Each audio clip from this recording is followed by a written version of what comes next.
আসসালামু আলাইকুম ওরহমতুল্লাহি ওবরাকাতুহু। আলহামদুলিল্লাহি রাব্বিল আলামিন ওয়াসসালাতু ওয়াসসালামু আলা সাইয়্যিদিল আমবিয়াই ওয়াল মুরসালিন ওয়া আলা আলিহি ওয়া আসহাবিহি আজমাইন।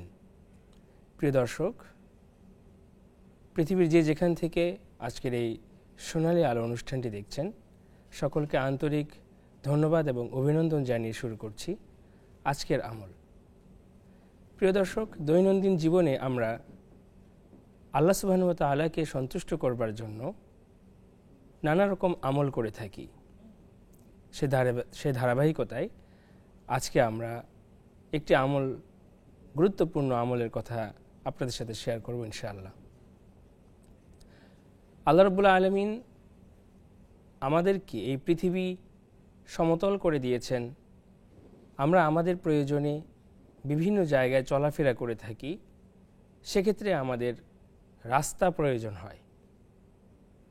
ইসলামে রাস্তার কিছু হক, কিছু আমল এবং কিভাবে আমরা রাস্তায় চলব সেই দিক নির্দেশনা দেয়া হয়েছে। আসুন আজকে আমরা সে বিষয়টি জানব। রাসূলুল্লাহ সাল্লাল্লাহু আলাইহি ওয়াসাল্লাম তার উম্মতকে শিখিয়েছেন, আমাদেরকে শিখিয়েছেন যে রাস্তা থেকে যদি আমরা কষ্টদায়ক বস্তু সরিয়ে দেই এবং মানুষের চলাচলের পথকে সুগম করি, পরিচ্ছন্ন করি, এই ছোট ছোট কাজের মাধ্যমে আল্লাহ সুবহানাহু ওয়া তাআলা আমাদের উপরে সন্তুষ্ট হন এবং তিনি আমাদের পাপগুলোকে মার্জনা করেন। রাসূলুল্লাহ সাল্লাল্লাহু আলাইহি ওয়াসাল্লাম বলেন যে জান্নাতের মধ্যে এক ব্যক্তিকে আমি দেখলাম যে সে আনন্দের সঙ্গে বিভিন্ন দিকে বিচরণ করছে। তার আমল কি ছিল?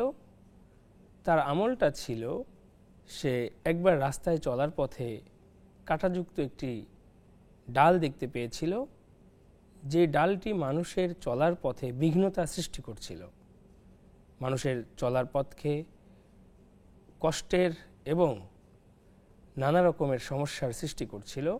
সেই কাঁটাযুক্ত ডালটা সে কেটে ফেলেছিল। আল্লাহ রাব্বুল আলামিন তার এই কাজটি পছন্দ করেছেন, তাকে মর্যাদাবান করেছেন এবং এর বিনিময়ে আল্লাহ সুবহানাহু ওয়া তাআলা তাকে জান্নাত দান করেছেন।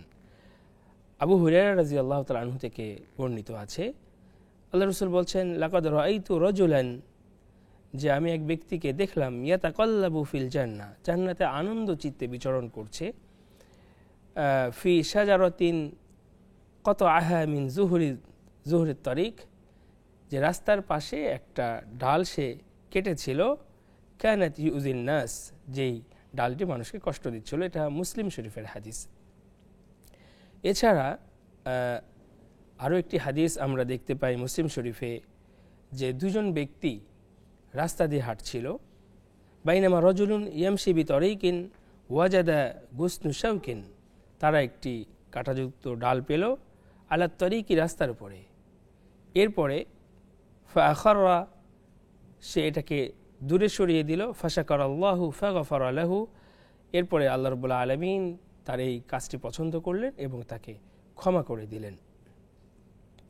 এছাড়া আমরা যে মুমিন মুসলিম, এই ঈমানের ৭৭টি কিংবা ৭০টি শাখা রয়েছে।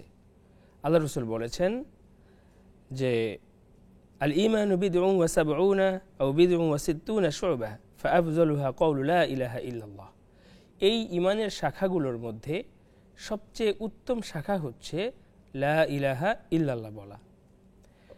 ওয়া আদনাহা, আর সর্বনিম্ন শাখা হচ্ছে ইমাতাতুল আযা আনিত তরিক, রাস্তা থেকে কষ্টদায়ক বস্তু সরিয়ে ফেলা। এটা মুসলিম শরীফের হাদিস।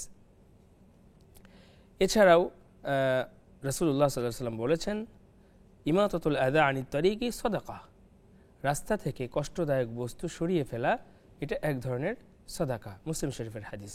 প্রিয় দর্শক, আমরা কি কখনো ভেবেছি যে এত ছোট ছোট আমল আল্লাহর কাছে এতটা প্রিয় হতে পারে? বরং আমরা চলার পথকে আমাদের অজান্তে নানা রকমভাবে নষ্ট করে থাকি। অনেক সময় দেখা যায় পানি খেয়ে পানির বোতলটা রাস্তায় ফেলে দেয়, কিংবা কলা, ফল, ফ্রুটস এগুলো খেয়ে এগুলোর খোসা রাস্তায় ফেলে দেই। বাড়ির ছাদ পরিষ্কার করে পানির সবগুলো রাস্তার মধ্যে দিয়ে দেই, ট্যাঙ্কি পরিষ্কার করে ময়লাগুলো রাস্তায় দিয়ে দেই।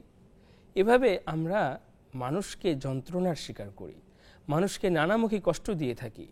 একদিকে নামাজ পড়ছি, একদিকে আল্লাহ সুবহানাহু ওয়া তাআলাকে সন্তুষ্ট করার জন্য আমি মসজিদে যাচ্ছি, কিন্তু ঠিক সেই মুহূর্তে আমার বাড়ির যত ময়লা আবর্জনা ছিল সেগুলো বের করে রাস্তার উপরে দিয়ে আমি যাচ্ছি। এই যে দ্বিমুখী আচরণ, আল্লাহকে পাবার উদ্দেশ্যে মসজিদে গমন, একই সাথে মানুষকে দহন করা, মানুষকে কষ্ট দেয়া, এটা যে মুনাফিকির লক্ষণ। এজন্য প্রিয় দর্শক, আমাদের উচিত রাস্তায় কষ্টদায়ক বস্তু সরিয়ে ফেলা, রাস্তাতে কারো কষ্টের উপলক্ষ না হওয়া। আমরা যারা শহরে বসবাস করি, অনেক সময় ফুটপাত দখল করে বিভিন্ন রকমের দোকান, বিভিন্ন রকমের সেখানে হকার্স, বিভিন্ন রকমের আয়োজন করে মানুষের চলাচলের পথকে বিঘ্নতা সৃষ্টি করে।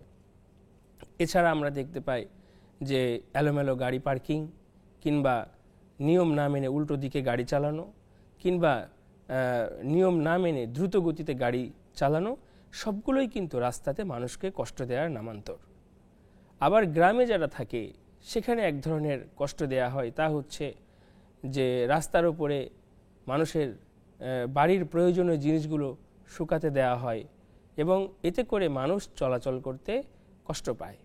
এ সবগুলোই মানুষকে কষ্ট দেওয়ার কারণে এ সকল আচরণ আল্লাহর কাছে নিন্দনীয়। আল্লাহ এ ধরনের আচরণকে অত্যন্ত অপছন্দ করেন। সুতরাং আমাদের উচিত হচ্ছে মানুষের চলাচলের পথকে নির্বিঘ্ন করা এবং নিজে রাস্তায় চলতে গিয়ে মানুষকে কষ্ট দেওয়ার উপলক্ষ না হওয়া, একই সাথে রাস্তার হক আদায় করা।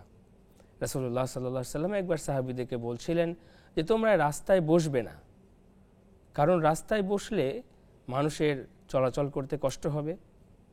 সাহাবীরা বললেন, ইয়া রাসূলুল্লাহ, আমাদের তো রাস্তায় না বসে উপায় নেই, আমাদেরকে বসতে হয়। তখন আল্লাহ রাসূল বললেন, যদি একান্ত বসতেই হয় তাহলে রাস্তার হক আদায় করবে।